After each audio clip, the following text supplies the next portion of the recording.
कैसे हो मेरे प्यारे बच्चों। आई होप आप सब सुरक्षित होंगे अपने अपने घरों में। बच्चों, आप मेरी वीडियो को लाइक करिए और सब्सक्राइब करिए। मैं सबका धन्यवाद करना चाहती हूँ जो मेरे व्यूअर हैं और जो मेरी वीडियो देख रहे हैं। अगर आप देख रहे हैं तो लाइक भी कर दीजिए मेरी वीडियो को।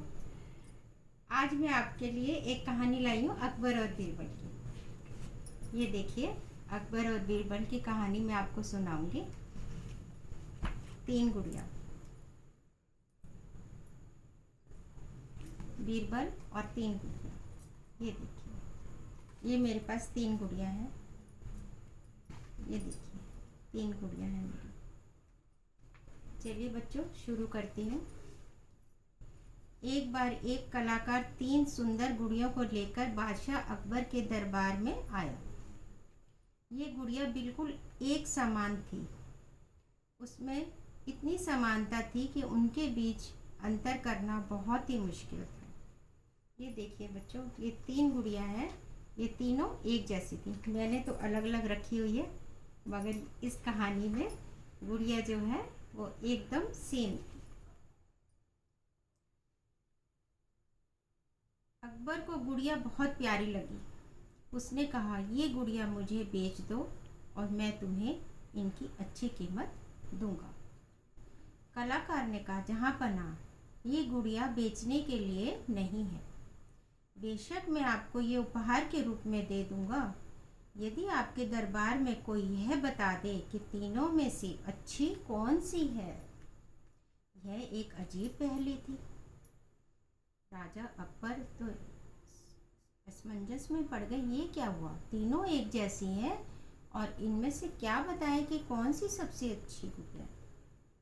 अकबर ने गुड़ियों को उठाया और करीब से देखा, किंतु तीनों गुड़ियों में इतनी समानता थी कि अकबर यह नहीं कह सके कि कौन सी अच्छी है।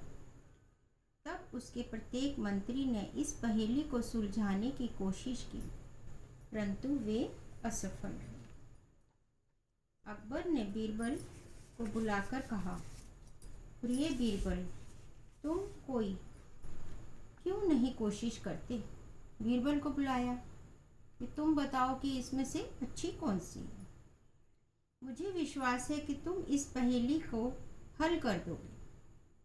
बीरबल अकबर की ओर सम्मान से झुका और गुड़ियों के पास गया।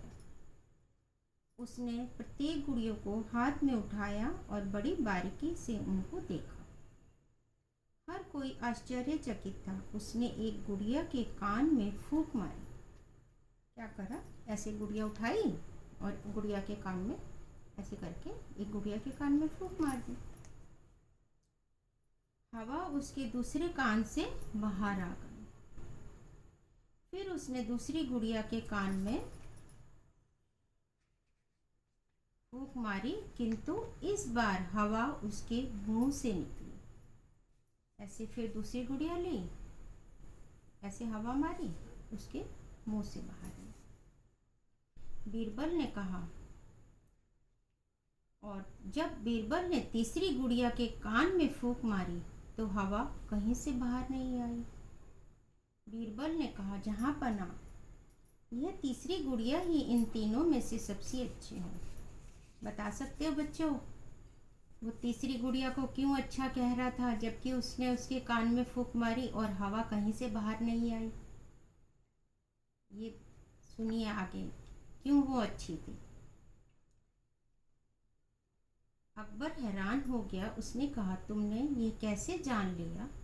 बीरबल ने कहा, मेरे मालिक, यह तीनों गुड़िया तीन व्यक्तियों की तरह हैं। जब मैंने पहली गुड़िया के कान में फूंक मारी तो यह दूसरी कान से बाहर आ गई। ऐसे ही जब हम एक रहस्य किसी दूसरे व्यक्ति को बताते हैं तो वह अगले ही पल उसे भूल जाता है। जब मैंने दूसरी गुड़िया के कान में फूंक मारी तो वह उसके मुंह से बाहर आई। ऐसे ही कुछ व्यक्ति जो कुछ सुनते हैं उसे शीघ्र ही दूसरे व्यक्ति को बता देते हैं। ऐसे व्यक्ति कभी रहस्य को छुपाकर नहीं रख सकते, किंतु जब तीसरी गुड़िया के कान में मैंने फूंक मारी तो वह हवा कहीं से बाहर नहीं आई। इस तरह के व्यक्ति अच्छे होते हैं जो रहस्य को छुपा कर रखते हैं। आप इन्हें कोई भी रहस्य बता सकते हैं। कलाकार ने कहा, मैंने अभी तक केवल बीरबल के ज्ञान के बारे में सुना था, किंतु आज मैंने उसे देख भी लिया। जहाँ पना, ये गुड़िया आपकी है। अकबर ने कहा, उसे बीरबल पर बहुत गर्व है। ये देखिए बच्चों, ये देखिए एक एक गुड़िया बीरबल उठा रहे हैं और उनके कान में फूंक मार रहे हैं। और यहाँ उसने ये गुड़िया अपनी, ये देखिए एक एक गुड़िया को उठाया, फूंक मारा। यहाँ उसने अपनी गुड़िया जहाँ पना को दे रहे। राजा ने कहा, ये देखिए। तो बच्चों अब समझ में आई इस कहानी का क्या मतलब है कि जब हमें कोई अपनी बात बताता है तो हमें एकदम किसी दूसरे को नहीं बतानी चाहिए, अपने अंदर ही रखें उसका रहस्य। बच्चों कैसी लगी कहानी आप मुझे कमेंट्स करके बताइए, और लाइक करिए और शेयर करिए मेरे चैनल को, ताकि मैं भी यूट्यूब का आपकी फैमिली का एक हिस्सा बन सकूं। और सब्सक्राइब कीजिए मेरे चैनल को।